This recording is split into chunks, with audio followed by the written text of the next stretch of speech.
Miles y miles de años de condicionamiento han distorsionado tanto tu mente que lo que ves nunca es la verdad en su forma natural, sino tu propia versión distorsionada de ella. Así que, cualesquiera que sean las conclusiones a las que llegue tu mente, siempre te llevarán a la ilusión. Tu vida solo puede transformarse con la ayuda de la naturaleza, y no yendo en contra de ella, porque tú mismo eres una creación de la naturaleza, así que no hay forma de que fluyas en contra de ella. En cualquier punto de tu naturaleza en que te encuentres, desde ese mismo punto puedes crecer.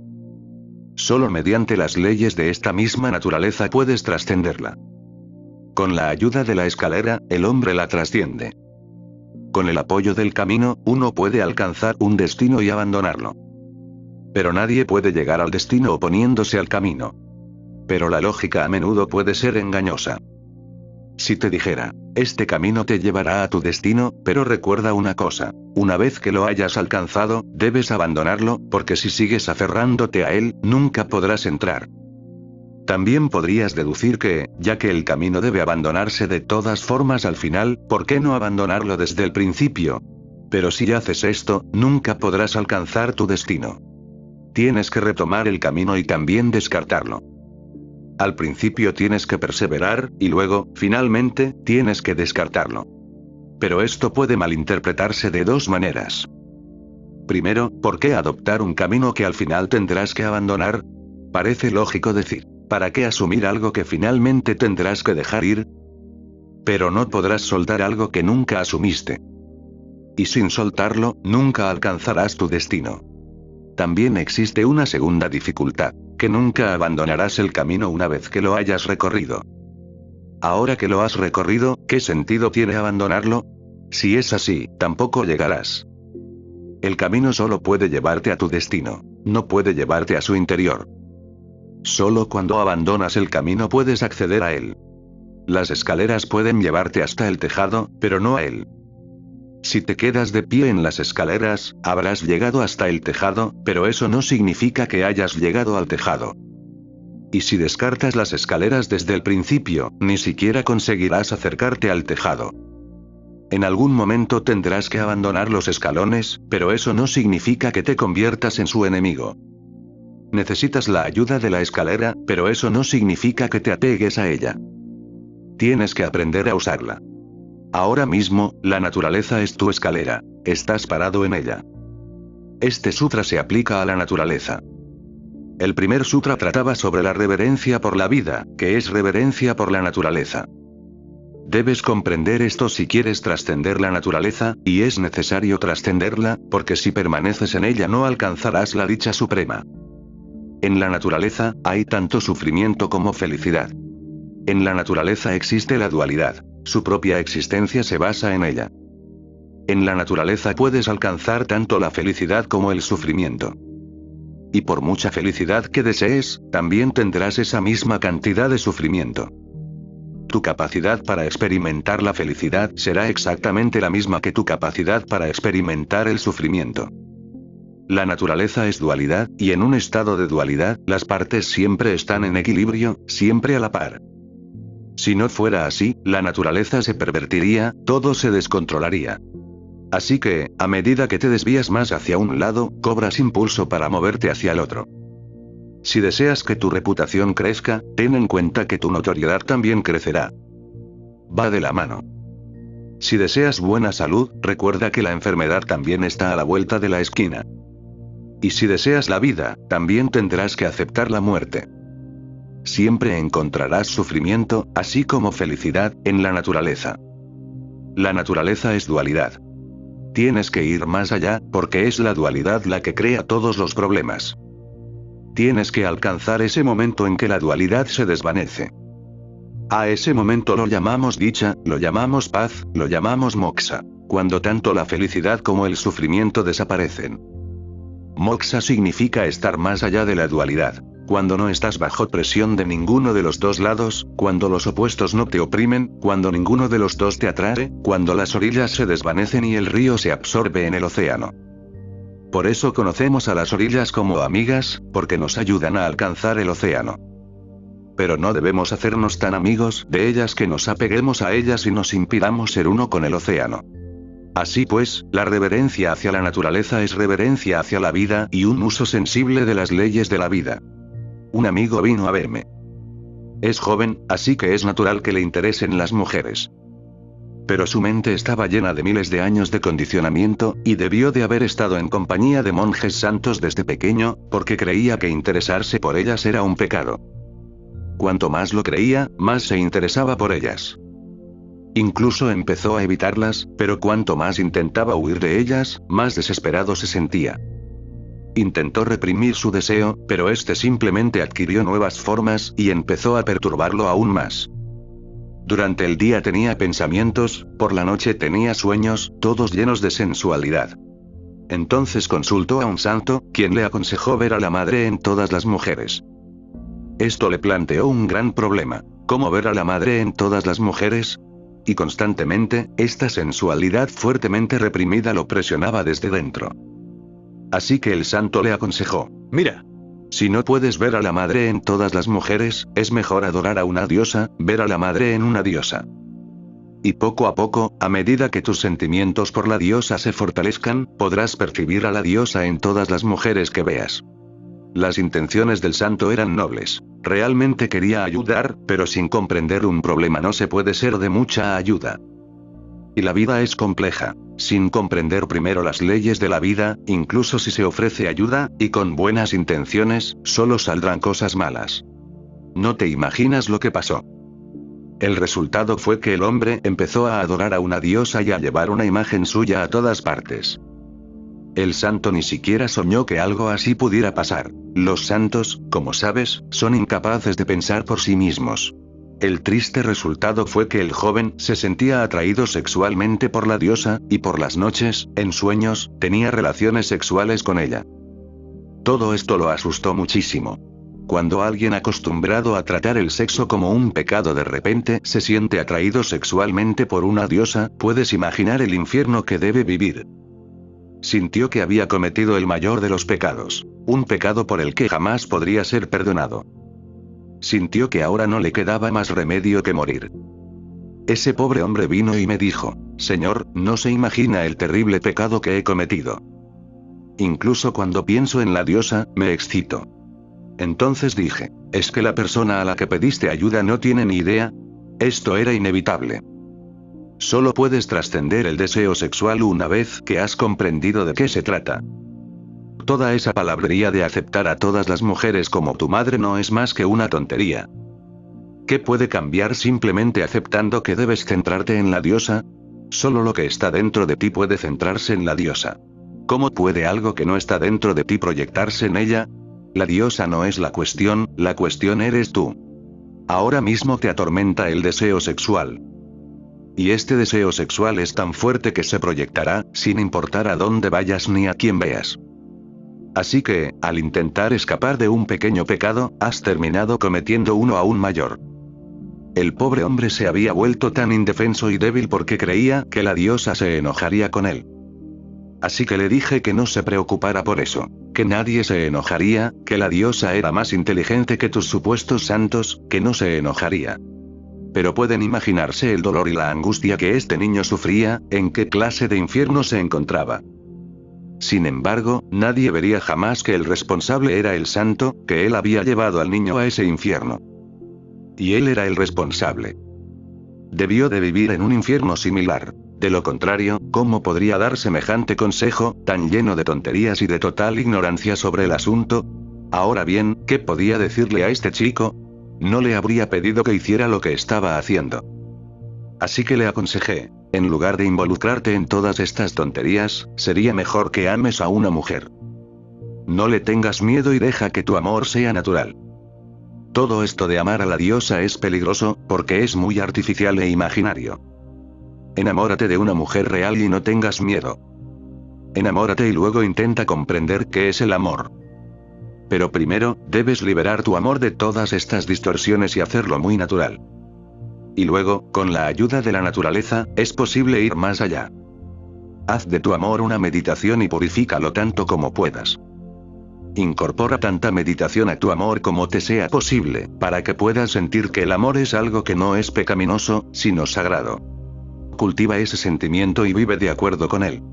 Y no te sientas culpable, porque la sensualidad también te la da la existencia. Y ningún santo, ni siquiera tú, te la puede arrebatar, jamás. Aprovecha al máximo lo que la naturaleza te ha dado y luego intenta superarlo. Pero nunca podrás trascenderlo si lo tratas como a un enemigo. La enemistad solo traerá este tipo de resultados indeseables. Y no te imaginas hasta dónde puede llegar la enemistad. Durante la época victoriana en Inglaterra, la gente solía cubrir incluso las patas de las sillas, pues en aquella época se creía que las piernas desnudas provocaban deseo sexual. Imagínense las patas de una silla. Y si entraban en una casa y encontraban las patas de una silla sin cubrir, pensarían que esa persona estaba cometiendo una indecencia al dejarlas así. Imagínense. La reina Victoria era muy estricta con este tipo de cosas. Se consideraba inmoral. Así que en todos sus hogares, la gente cubría las patas de las sillas con tela. Ahora bien, si cubres las patas, tu mente se llenará aún más de pensamientos sexuales. ¿Qué clase de tontería es esta? No es que todo esto solo ocurriera en la época victoriana. Este tipo de personas están presentes en todas partes, en todas las épocas. Incluso hoy, existe una sociedad de mujeres en Inglaterra, y estas mujeres sin duda han sido privadas de amor, seguramente nunca lo han experimentado en sus vidas, que proclama que incluso los animales, al salir a la calle, deben estar cubiertos con ropa. Perros, caballos, bueyes. Nunca deben ser vistos desnudos porque, si lo están, despertarán el deseo sexual. Si, al ver un buey, te viene a la mente la idea de que está desnudo, entonces tu mente está enferma. Hay algún tipo de enfermedad dentro de ti, no estás sano. De lo contrario, esto no se te ocurriría. Y si estuvieras realmente sano, ni siquiera ver a un ser humano desnudo te molestaría. Pero si estás enfermo, incluso una silla descubierta te supondrá un problema. Eso es solo una señal de tu enfermedad.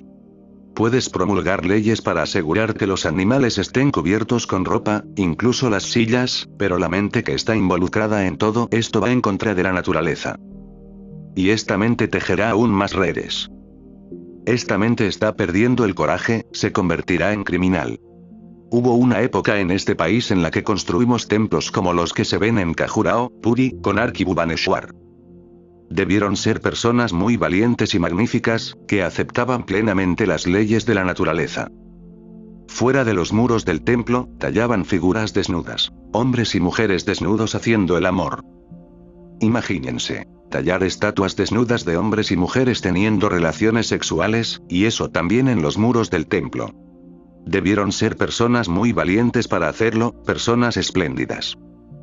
Tanta aceptación de la vida, que incluso sus templos estaban dentro de los reinos de la naturaleza. El muro exterior del templo estaba consagrado a la naturaleza, y Dios residía dentro del muro interior. Los constructores de los templos de Khajuraho y Konark creían que mientras los muros exteriores te fascinaran, no podrías entrar al santuario interior. Así que, primero, debías satisfacer tu curiosidad con los muros exteriores, debías meditar en las figuras desnudas. El día que descubrieras que esos muros ya no te fascinaban, el día que pudieras pasar de largo sin siquiera mirarlos, como si las figuras no existieran, sabrías que ahora tenías derecho a entrar al templo, ahora podías entrar. Pero no podrías entrar si intentabas evitar los muros exteriores.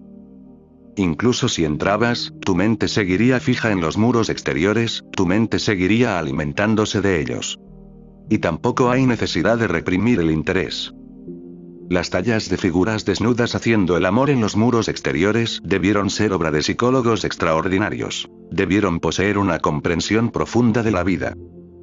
Pero más tarde, una debilidad se apoderó de este país y le siguió una larga era de impotencia. India se convirtió en una esclava, y esto nos quitó todo el coraje. El triste resultado de todo esto fue la propuesta de Mahatma Gandhi y Purushottam Das Tandon de enterrar todos estos templos bajo arcilla, porque creían que era peligroso que fueran vistos. Esas personas valientes que tallaron estas estatuas, que aceptaron plenamente las leyes de la naturaleza, son de una clase. Y otra clase son estas personas débiles. Encubrirlas es señal de debilidad. Si quieres, puedes encubrir las estatuas de Khajuraho, incluso destruirlas, pero ¿cómo destruirás la naturaleza misma del hombre? No puedes. Puedes usar la naturaleza humana, pero no puedes destruirla. Recuerda siempre una ley: ninguna energía puede ser destruida. Es imposible. Solo puede transformarse. Tu naturaleza puede transformarse y volverse divina, pero no puede ser destruida. Así que recuerda siempre este gran sutra: mostrar respeto por todo lo que la vida te ha dado, tanto lo externo como lo interno.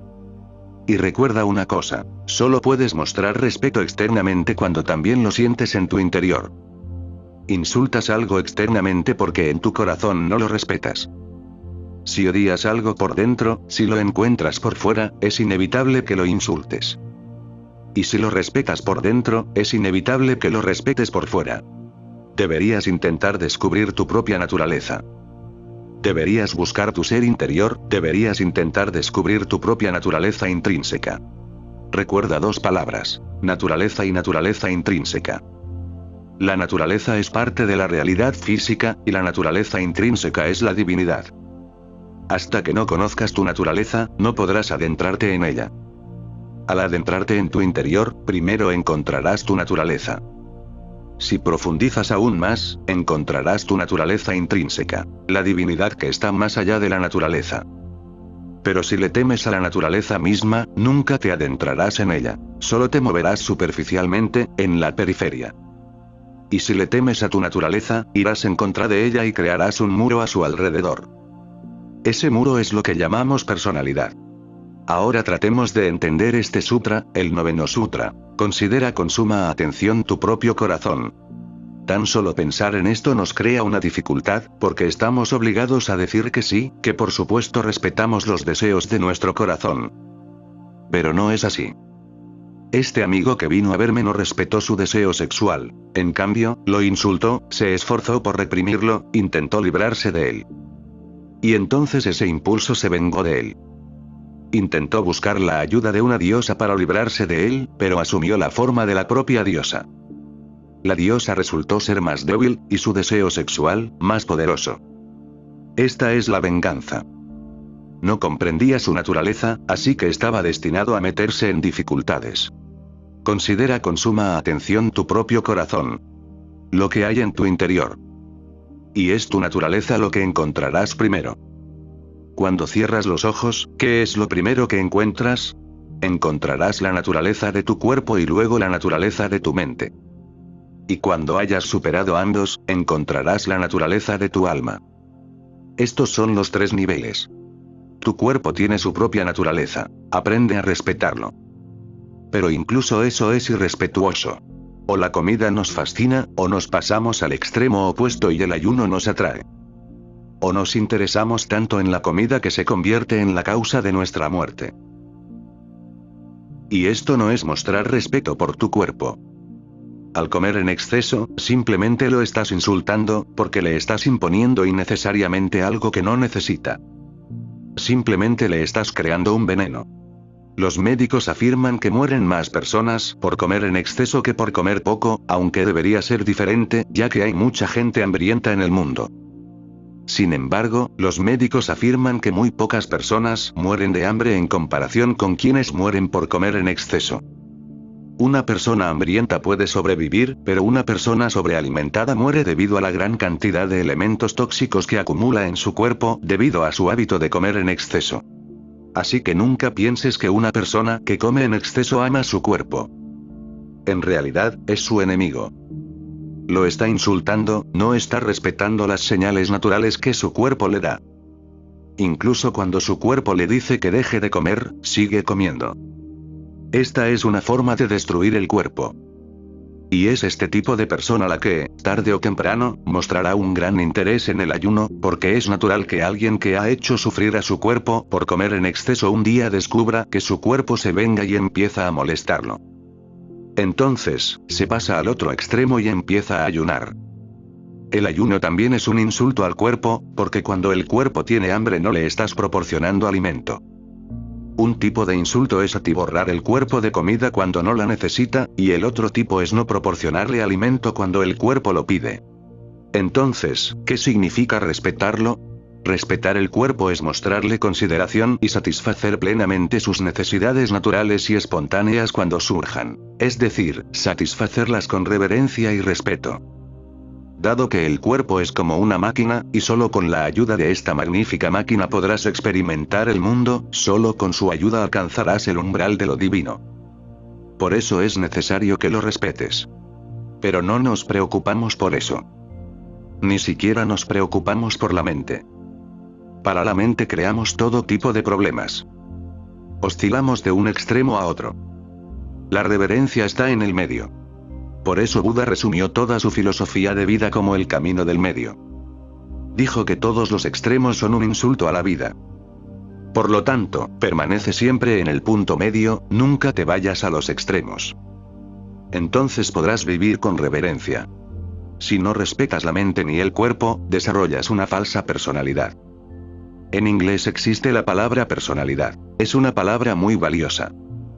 En Grecia, cuando se representaban obras de teatro, los actores debían ponerse una máscara para cubrirse el rostro. Esa máscara solía llamarse persona. Y personalidad proviene de esa misma palabra. Personalidad significa la máscara que te has puesto, tu personalidad adquirida, no lo que realmente eres, sino la cara que te pones para que otros la vean. Así que, si una persona va en contra de su naturaleza interior, tendrá que adquirir una máscara adecuada a esta naturaleza opuesta. Se cubrirá con una coraza de personalidad. Esta coraza nunca le permitirá encontrar su ser interior. No es la naturaleza la que está en tu contra, sino tu personalidad. Y cada uno ha desarrollado una personalidad que refuerza constantemente.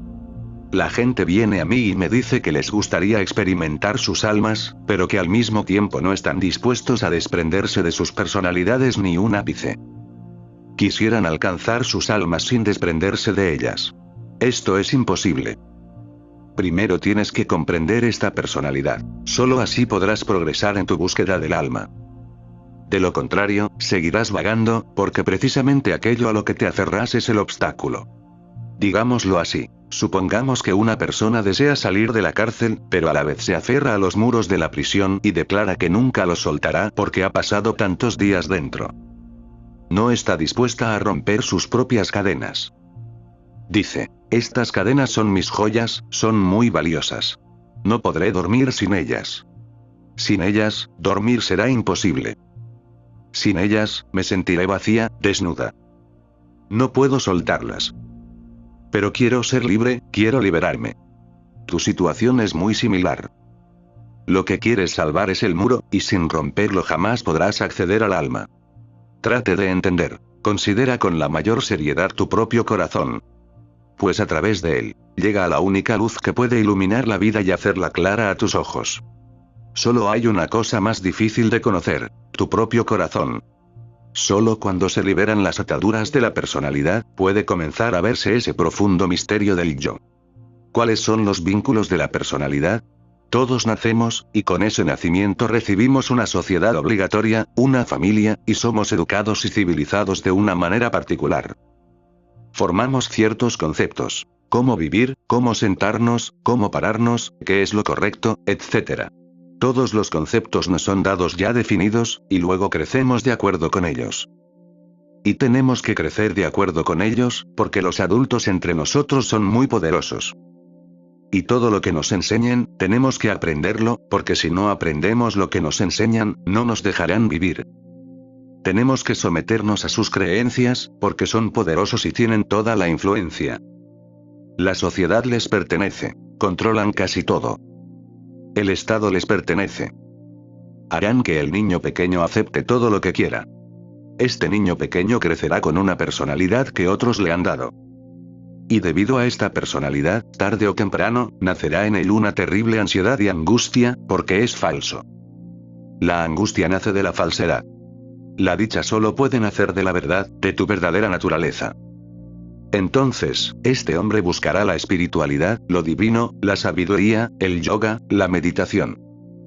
Pero ni siquiera sabe que primero debe deshacerse de su personalidad. Es como si un seto hubiera crecido alrededor de tu manantial, o una gran piedra obstruyera tu fuente. Así que, si quieres alcanzar lo divino, alcanzar la paz con tu personalidad intacta, entonces tendrás problemas. Y es muy difícil demoler la personalidad, porque nos apegamos mucho a ella. Incluso sentimos que nuestra personalidad es nuestra naturaleza misma, pensamos que es lo que realmente somos. Esta identificación con nuestra personalidad es lo que se llama ego. Se habla mucho del ego. La gente suele decir, deja tu ego, pero ni siquiera sabes qué es. Esta identificación que creas con tu personalidad, que tú y tu personalidad son una misma cosa, es el ego. Alguien tiene una personalidad hindú, otro, musulmana. Alguien tiene una personalidad jainista, y otro, cristiana. Esto es lo que crea el problema. Y nos quedamos atrapados en él, y sentimos, esto es lo que soy. Es necesario demolerla. Aunque solo logres hacerle algunos agujeros, sentirás una brisa fresca proveniente de tu verdadera naturaleza. No es necesario que la destruyas ni que vayas en contra de la sociedad, porque si la demolieras y la desecharas por completo, te encontrarías en contra de ella. No es necesario que te conviertas en enemigo de la sociedad. Basta con que seas capaz de quitarte y ponerte esta máscara como quieras. Debes entender lo que digo. No se trata de que debas desechar todas las capas de tu personalidad. Si lo haces, te meterás en un gran problema, porque quienes viven contigo no han desechado sus personalidades. Te crearán problemas, porque estarás destruyendo su sistema.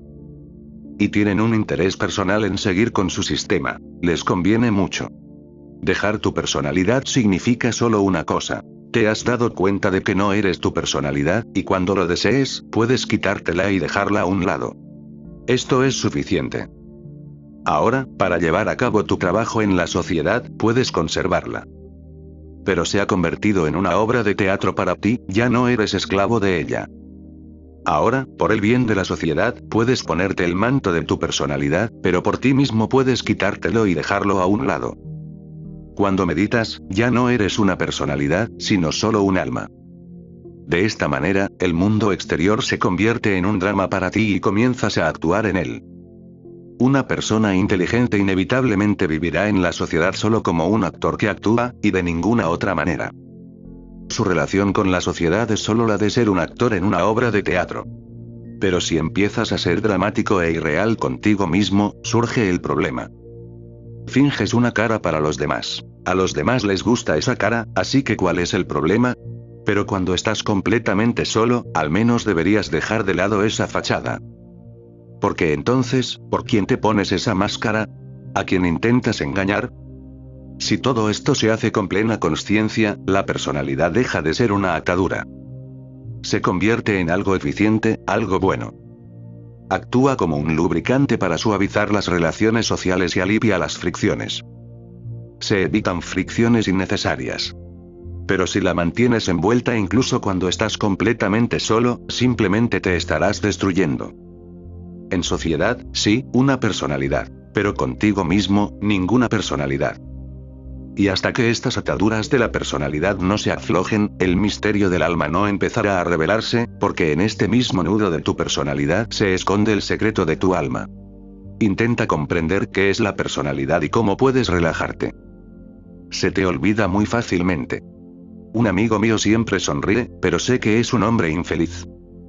Y no hay nada malo en ello, porque ¿por qué habría de interferir en la tristeza de otra persona? Un día vino a quedarse conmigo. Alrededor de la medianoche me levanté para ir al baño.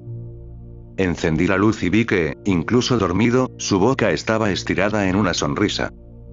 Me preocupé un poco. Sé que este hombre es infeliz y que la sonrisa que tiene en su rostro todo el día es forzada, porque de vez en cuando me abre su corazón y me confiesa que es muy infeliz, y que su sonrisa no es más que una costumbre social. Pero incluso durante la noche, cuando dormía profundamente, tenía una sonrisa en su rostro. Cuando se levantó por la mañana, le pregunté al respecto. Me respondió que se había vuelto tan habitual que, aunque quisiera quitárselo, por ejemplo, cuando estaba solo, no podía. Dijo, parece como si mis mandíbulas se hubieran quedado fijas en esta posición para siempre. No puedo relajarlas. Reflexiona un poco sobre tu rostro. Justo después de volver de reunirte con alguien, ponte frente al espejo y relaja el rostro. De repente, verás dos caras. La que tenías al entrar, justo cuando regresabas de la reunión, y la otra, que será la que tengas después de relajarla. Observo sus caras aquí. Cuando comienzan una meditación, tienen una cara. Y durante la segunda etapa, cuando se vuelven completamente locos, entonces su cara sufre 1000 cambios rápidos. Una cara, otra cara, una tercera cara. Tienen una larga fila de caras. Echo un vistazo a todas esas caras suyas que se ponen y usan para diversas ocasiones. Y en la cuarta etapa, cuando están de pie en silencio, entonces todas las caras desaparecen, entonces asumen una especie de sin rostro. Es como si no fuera su cara en absoluto. Todas las líneas de preocupación han desaparecido de ella.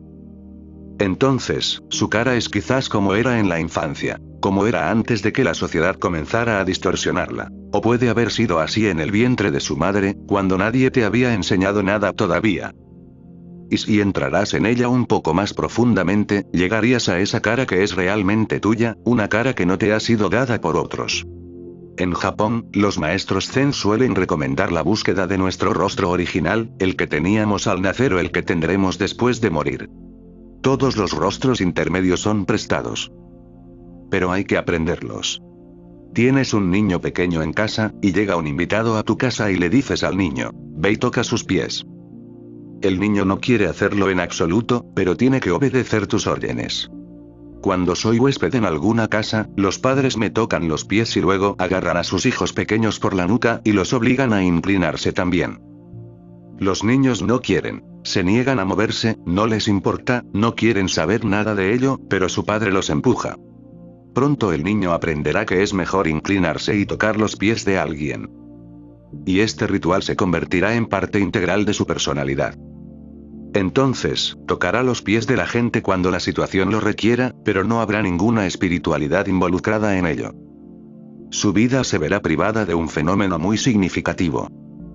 Tocará los pies de cualquiera y será artificial, formal. Y esa experiencia suprema de la vida que proviene de tocar los pies de alguien no estará disponible para él. Ahora, tocar los pies de alguien será simplemente parte de un ritual. Ha aprendido que es más conveniente hacerlo. Ser terco no servirá. Mi padre me obliga de todos modos. Es mejor complacerlo, si no, es capaz de hacerme la vida imposible de 1000 maneras, y lo hace. Un niño inteligente pronto descubrirá que lo más sensato es tocar los pies de alguien. Lo entenderá. Pero esta reverencia será puramente mecánica. Y el peligro es que un día, si se encuentra con alguien a quien realmente le gustaría tocar los pies, incluso entonces, será solo un acto mecánico, porque la verdad está ahora profundamente enterrada, y el peso de su personalidad es demasiado grande. Los padres no paran de decirles a sus hijos, mira, es tu madre. Debes amarla. ¿Acaso se puede insistir en esto? ¿O que esta persona es tu padre y que, por lo tanto, debes amarla? ¿Qué significa todo esto?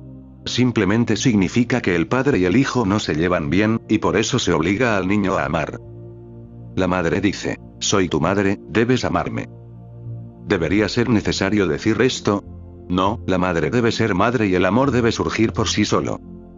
Y si no surge, la culpa es de la madre. ¿Qué error puede cometer un niño pequeño? Todavía no sabe nada. Pero una madre que tiene que recordarle a su hijo que es su madre y que debe amarla, no es realmente una madre, aunque lo haya parido. Puede que lo haya parido, pero la maternidad es algo completamente distinto. No todas las mujeres alcanzan automáticamente la maternidad. Sí, cualquier mujer puede parir, pero ser madre es muy difícil, porque ser madre es un largo proceso de amor. Ella le dice a su hijo, debes amarme, soy tu madre. Poco a poco, el hijo aprenderá a fingir amor. ¿Qué más puede hacer? Tiene que obtener leche de esta madre, tiene que obtener dinero de ella. Depende totalmente de ella, está completamente indefenso. La madre es su única ayuda, seguridad y protección. Así que se llega a un acuerdo. El hijo aprenderá a fingir amor. Sonreirá al ver a su madre, aunque no tenga ganas de sonreír. Aprenderá a elogiar a su madre. Comentará, mi madre es la madre más hermosa del mundo, y así sucesivamente. Y todo esto hará muy feliz a la madre. Y el niño está aprendiendo a engañar, el hijo está aprendiendo a mentir, y un fenómeno tan supremo como el amor se está volviendo falso. Y cuanto más tiempo esté el hijo con su madre, más fingido y falso se volverá ese amor. Ahora se convertirá en parte de su personalidad. Y luego, cuando se enamore de una mujer, ese amor no surgirá de dentro, no será íntimo. Seguirá mintiendo. De la misma manera que le dirá a la mujer, eres la mujer más hermosa del mundo. Intentará complacerla con declaraciones de amor. Intentará demostrarle cuánto la ama. 10 veces al día hará declaraciones de amor. Pero todo esto será falso. Piensa en esto de vez en cuando. Cuando le dices a tu esposa, te amo mucho, ¿de verdad sientes algún tipo de amor en tu interior? Muchas veces lo dices por miedo. A menudo lo dices porque es mejor repetirlo muchas veces. Se queda grabado en la memoria. Tu esposa se tranquiliza, tú también. De la misma manera, la esposa sigue repitiéndolo. Eso también es una farsa. Sus personalidades se comunican, pero sus seres interiores no se unen. Este tipo de falsedad no trae ninguna dicha, no trae ninguna satisfacción. Simplemente no es posible obtener satisfacción de algo falso. ¿Alguna vez has visto brotar una semilla falsa? ¿Alguna vez has escuchado una canción nacer de una garganta artificial? ¿Alguien ha sido capaz de ver algo hermoso a través de ojos artificiales? Falso significa algo que no existe.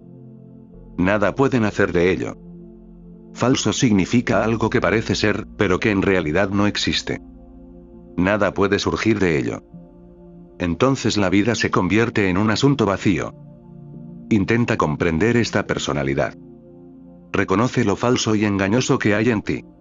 No te pido que dejes de mentir porque eso perjudica a la otra persona, claro que pasa. Te pido que no mientas porque, ante todo, eres tú quien saldrá perjudicado al hacerlo. Te estás convirtiendo en una entidad falsa, un engaño. Decir convertirse no es correcto. Ya te has convertido en eso. Te has vuelto experto en ello. Te has vuelto tan astuto en este juego que ni siquiera se te ocurre lo que realmente estás tramando. Conozco gente que miente. No los culpo, porque para entonces ya no lo hacen conscientemente. A estas alturas, las mentiras les salen automáticamente. Y a veces mienten sin motivo alguno, mentiras que no les servirán de nada, de las que no pueden sacar provecho. Y no es que mientan a sabiendas, las mentiras se les han arraigado tanto que ahora no pueden evitar decirlas. En cuanto hablan y no importa lo que estén pensando en ese momento, una vez que atraviesan su estructura falsa, se convierte en mentira. Aunque quieran decir la verdad, no pueden sin que se les añadan algunas mentiras.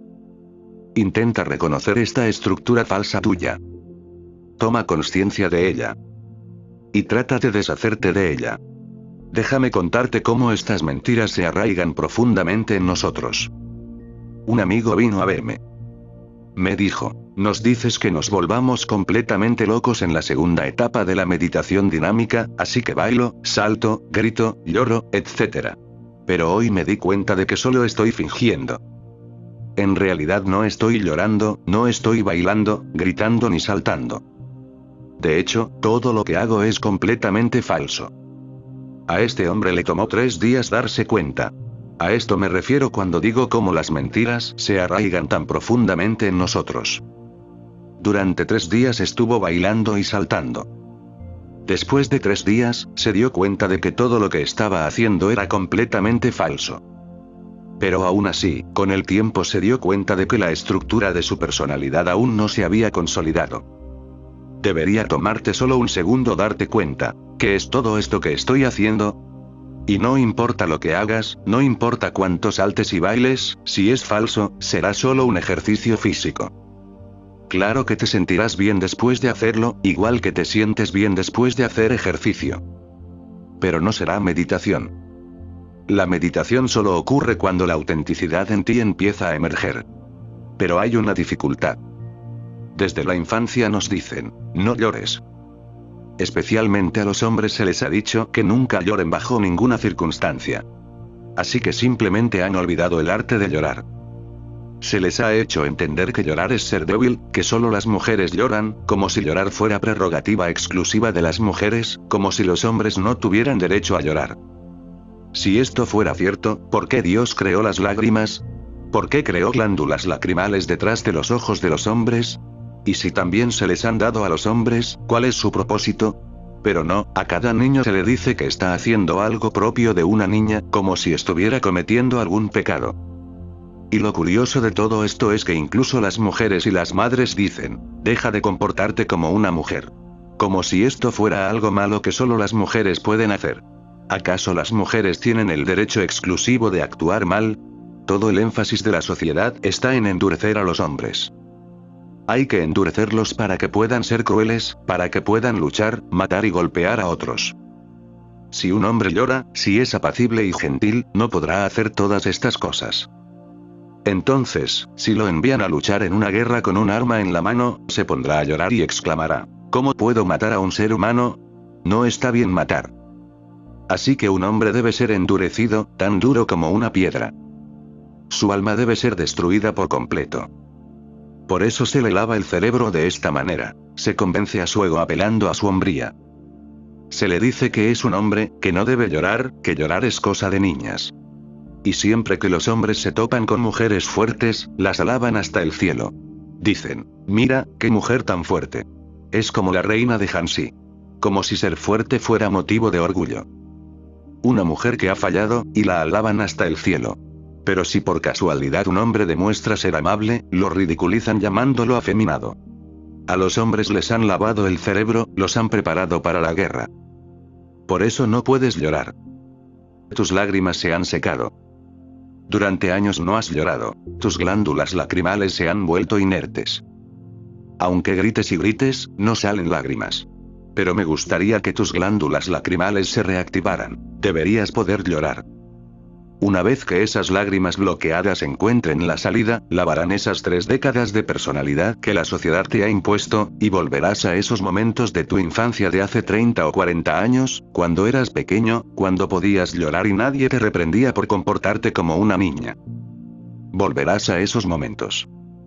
Si tus lágrimas fluyen, si fluyen lágrimas reales, lágrimas que surgen de tu interior, descubrirás que tu personalidad se ha desvanecido.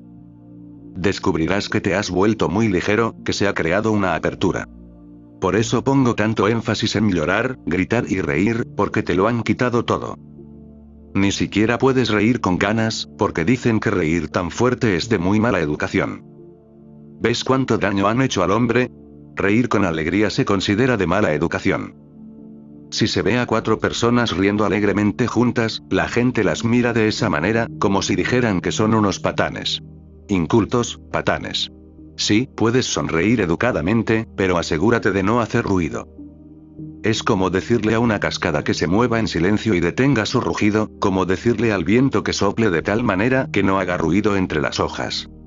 Cuando ríes con entusiasmo, no te das cuenta de cuánta basura acumulada en tu interior se lleva tu risa. Pero como ni siquiera puedes reír bien, esa basura se queda atrapada en tu interior. Ahora mismo no se te permite expresar nada con sinceridad.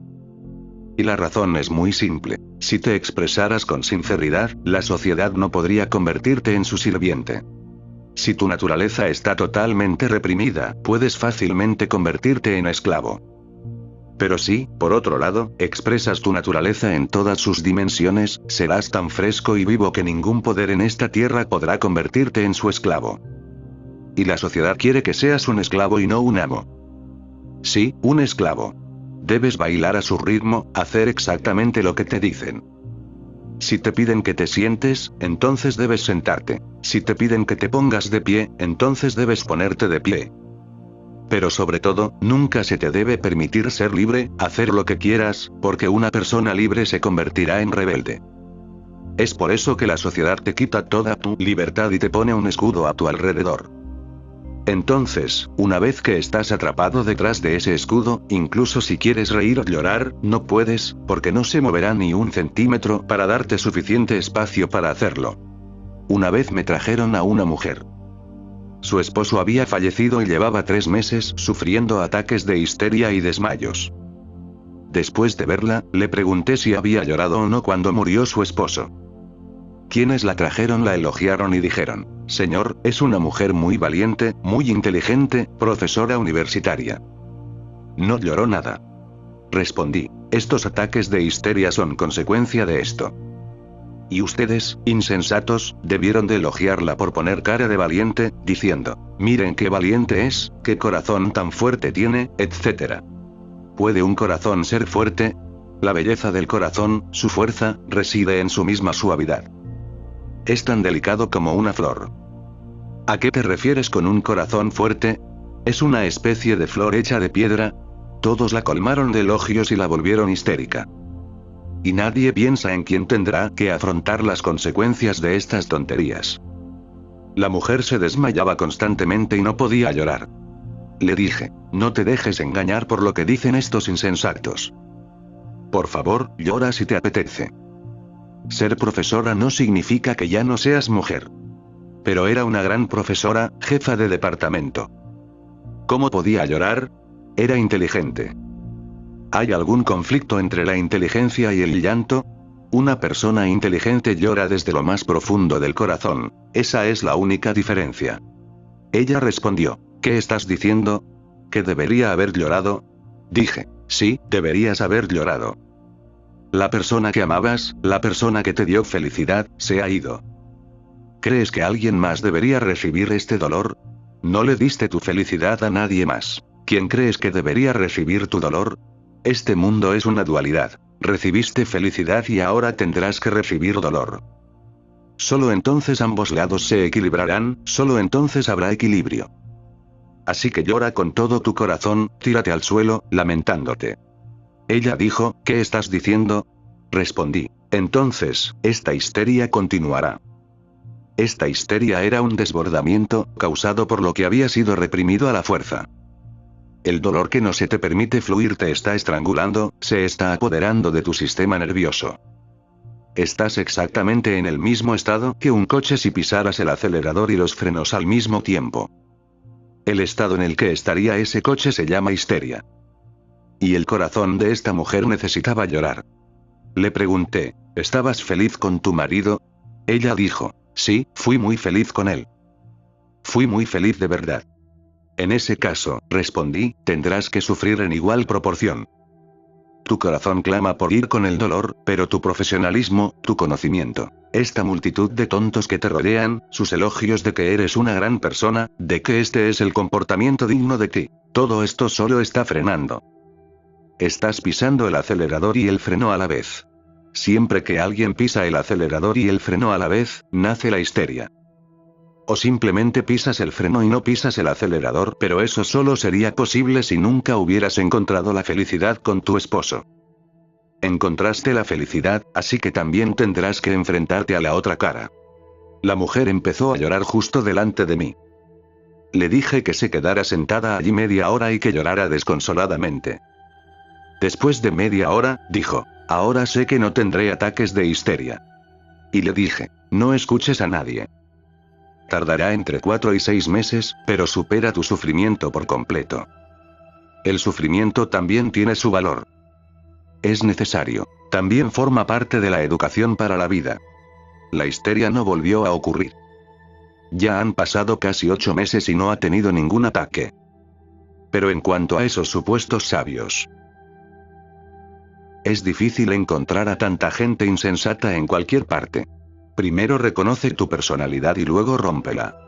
Mi técnica de meditación es un sistema para desmantelar tu personalidad. No es meditación, sino la eliminación de tu personalidad. Y una vez eliminada, la meditación es algo muy natural. Una vez que se retira la piedra, no hay que hacer nada para que brote la fuente. La fuente fluye por sí sola, solo es cuestión de quitar la piedra. La meditación es tu naturaleza. Si la base de tu personalidad no está ahí, surgirá automáticamente. Pero al menos deberías dejar que algo surja con naturalidad. Ya sean lágrimas, risas o bailes, al menos deja que algo suceda con naturalidad. Entonces, lo que es supremamente natural también ocurrirá. Solo cuando te apartes de él será cuando se revelará de alguna manera a tu entendimiento. Hasta entonces, aquello que es vuestra naturaleza no será revelado. Entonces, y solo entonces, podrás comprenderlo y guiarlo. Entonces, y solo entonces, podrás utilizar todos sus poderes y dedicarlos a un servicio digno. Hay que entender esto. La gente empieza a ofrecer sus servicios a otros sin tener primero ningún conocimiento de sí mismos. Nuestro país cuenta con muchos trabajadores sociales de este tipo. De hecho, demasiados para nuestras necesidades. Personas que no se conocen a sí mismas, personas que no tienen ni la más mínima chispa de autorrealización, incluso estas personas se ponen al servicio de los demás. Y este tipo de servicio solo puede dar malos resultados. Nadie puede causar tanto daño como estos supuestos sirvientes, porque todo lo que hacen supuestamente lo hacen para nuestro beneficio, por lo que es difícil evitarlos. Puedes evitar a un asesino, pero ¿cómo puedes escapar de alguien que quiere hacerte una buena acción? Un asesino va directo a tu cuello, así que inmediatamente tienes cuidado, pero un sirviente comienza masajeándote los pies. Esto te relaja y dices: bien hecho, continúa con el buen trabajo. Pero ten cuidado, porque lentamente irá subiendo desde tus pies hasta tu cuello. Después de todo, hay que progresar. No tengas duda, seguramente llegará a tu cuello. Puede que tarde un poco en cubrir la distancia entre tus pies y tu cuello, pero una vez que lo haya hecho, no puedes decir: no me masajees el cuello, porque todo este tiempo has estado pensando que el pobre tipo solo te está sirviendo. Ten en cuenta que todos esos sirvientes finalmente te agarran por el cuello. Un grupo de tales sirvientes se reunió en torno a Gandhi, y ahora han tomado al país por el cuello. Ahora todos ocupan altos cargos y el país entero está a su merced. Originalmente, su misión era servir a los demás, pero vean cómo ahora se las arreglan para ser servidos, y muy servidos. Y quienes no pudieron lograrlo son miserables. Pobres hombres. Se lamentan, dicen: dimos toda nuestra vida al servicio de este país, ¿y qué recibimos a cambio? Si no pueden hacer nada más por nosotros, al menos denos una medalla de bronce que certifique que servimos. Si no hay nada más, al menos denos una pensión por haber servido. De vez en cuando, hónrenos en alguna función por haber servido. ¿Y qué servicio prestaron? Si llegan a comprender a estos sirvientes, se sorprenderán mucho. Estos sirvientes me visitan a veces. Uno de ellos proclama que lleva casi 30 años sirviendo a los niños de la tribu, ocupándose de su educación. Hace poco, una mujer vino a mí y me contó que había sacrificado 30 años, toda su vida, al servicio de la tribu. Después de escucharla, le dije: está muy bien que hayas dedicado 30 años a servirles. Es muy bueno que hayas sacrificado toda tu vida. Pero estos niños a quienes has dedicado toda tu vida a educar, dime, ¿se han beneficiado de tu educación o les ha perjudicado? La verdadera prueba es: ¿se volvieron más pacíficos o no? ¿Se volvieron más felices o no? ¿Su alegría aumentó o disminuyó? Se inquietó un poco cuando le dije: como mucho, lo que conseguirás enseñando a leer y escribir a los niños tribales es que sean como los nuestros. Pero no es como si nuestros hijos vivieran en un paraíso. Ya estamos hartos del comportamiento de nuestros jóvenes en las universidades. Queman los edificios, golpean a los directores, apedrean a los rectores, andan por ahí con cuchillos en la mano, y todo esto por culpa de la educación que les hemos dado. Dices que te tomas muchas molestias con los niños tribales, que les has dedicado toda tu vida. Y si tienes éxito en tu trabajo, estos mismos niños harán exactamente lo mismo. ¿Qué más pueden hacer?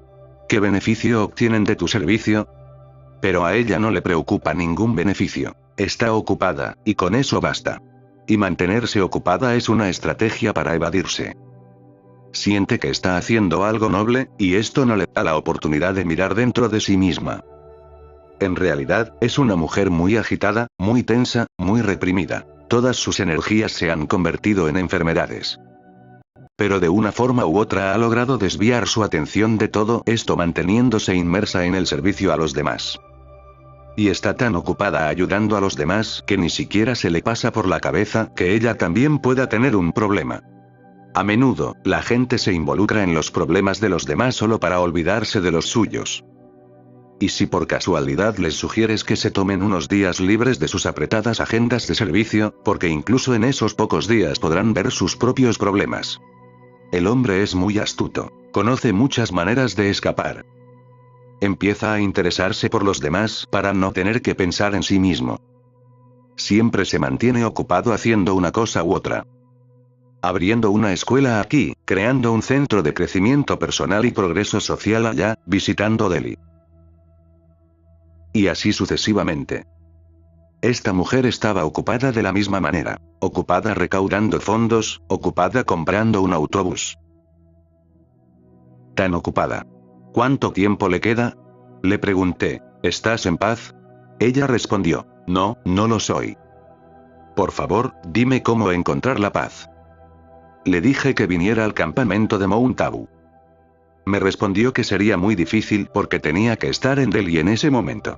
¿Y por qué tenía que ir a Delhi? Tenía que abrir un hospital en la zona tribal. Así que le dije, primero, considera si la gente está más sana donde hay hospitales o si está más sana donde viven las tribus, donde no hay hospitales. Primero, preocúpate por esto, porque con los hospitales vienen las enfermedades, además del tratamiento. Las tribus están mucho más sanas. Pero lo único que le preocupa es abrir un hospital. Respondió, tienes razón, pero aún así no es justo estar sin hospital. Un hospital es necesario, hay que progresar. Reconoce que los pueblos indígenas son más sanos, pero sigue sosteniendo que un hospital es necesario. ¿Para qué sirve un hospital? Le dije, la manera correcta de ayudar sería eliminar los hospitales, donde quiera que estén, y, en cambio, convertir a la gente al estilo de vida aborigen. Es decir, si de verdad te interesa que la gente esté sana. Pero si tu motivación es otra, entonces es otra cosa. En cuanto a la salud, los aborígenes son más sanos. Ella respondió, tienes razón, pero ahora mismo tengo que ir a Delhi. Quizás pueda unirme a otro campamento. No le interesa en absoluto la meditación ni la paz. Este asunto de servir a los aborígenes es un truco suyo para librarse de sus preocupaciones. De la misma manera, alguien se desahoga en su tienda. Está ocupado ganando dinero, no le interesa nada más. Otro está enfrascado en la política. Le preocupa ganar unas elecciones, convertirse en ministro. A esta persona no le preocupa en absoluto si existe el alma. Otro está ocupado sirviendo a la gente. A él tampoco le preocupa el alma. Pero recuerda una cosa, si una persona empieza a servir a los demás sin conocerse primero a sí misma, solo les causará daño. ¿Cómo puede una persona que aún no se conoce a sí misma saber qué es bueno para otra? Convertirse en servidor del pueblo antes de haber explorado su propio ser interior solo puede significar una cosa, que harás algún que otro daño. En este mundo, nos acosan menos las personas malas que los supuestos bienhechores. Presentan sus buenas intenciones de tal manera que simplemente tienes que seguirles la corriente. Incluso si te llevan al infierno, tendrás que seguirles la corriente, porque sus intenciones siempre parecen ser muy honorables. Se toman tantas molestias por ti que simplemente no puedes negarte y preguntarles por qué te arrastran al infierno. Negarte parecería muy descortés porque, después de todo, los pobres se toman tantas molestias. Hay un viejo dicho árabe, el camino al infierno está lleno de buenas intenciones. Lleno de buenas intenciones. Solo quien ha meditado profundamente tiene derecho a servir a los demás. Y antes de eso, no tienes ningún derecho a hacerlo. ¿Cómo puedes dar dicha a otros si tú mismo no la tienes? Solo puedes dar sufrimiento, sin importar cómo lo llames. Pero sí, si hay dicha en ti, entonces esa dicha puede fluir también en los demás. Entonces, y solo entonces, podrás comprenderlo y guiarlo. Entonces, y solo entonces, podrás usar todos sus poderes y dedicarlos a un servicio digno. Es imposible ayudar a otros, hasta que hayas alcanzado cierta certeza en ti mismo. ¿Cómo vas a ayudar? ¿Cómo puedes ayudar con algo de lo que no sabes nada? Pero ni siquiera consideras si sabes algo al respecto. Si alguien te pide consejo, alguna vez dices, lo siento, no podré aconsejarte porque no sé nada de esto. No, eres tan generoso al dar consejos que no importa quién sea la persona, siempre que sea alguien. Y olvídate de que alguien venga a ti. Incluso si oyes hablar de alguien que necesita consejo, corres de inmediato a su casa para ofrecerle el tuyo. Aunque esa persona intente evitarte, se lo das de todos modos. He notado que incluso en este campamento, la gente se reúne en las habitaciones para aconsejarse y compartir conocimiento. Se despiertan mutuamente, intentan tranquilizarse. No pueden quedarse quietos, pero no dejan que nadie más lo haga. ¿Quién necesita tu consejo? ¿Tienes algún consejo que ofrecer? Pero les emociona mucho hacerlo. Es muy divertido ser un gurú, y a nadie le interesa convertirse en discípulo. Es muy divertido ser un gurú, porque te da un gran impulso de ego. Si fueras a ver el estado de estos supuestos asesores, estas personas que son tus asesores ahora mismo. Pero si algo les sucediera mañana, te encontrarías aconsejando a esas mismas personas. Ellas mismas necesitarían tu consejo y estarían en la misma situación de impotencia que tú ahora mismo. Si por casualidad te ven enfadándote, te aconsejarán cómo deshacerte de tu ira. Pero intenta abusar de ellas un poco y verás lo que pasa. En un instante habrán olvidado el consejo que te estaban dando. Entonces tendrás que aconsejarlas. ¿Por qué? ¿Por qué la gente está tan ansiosa por aconsejar a los demás? Porque buscan el placer de ser sabios sin llegar a serlo. Si acudes a una persona verdaderamente sabia para pedirle consejo, lo más probable es que, en el 99% de los casos, te diga: lo siento, no sé nada de este tema.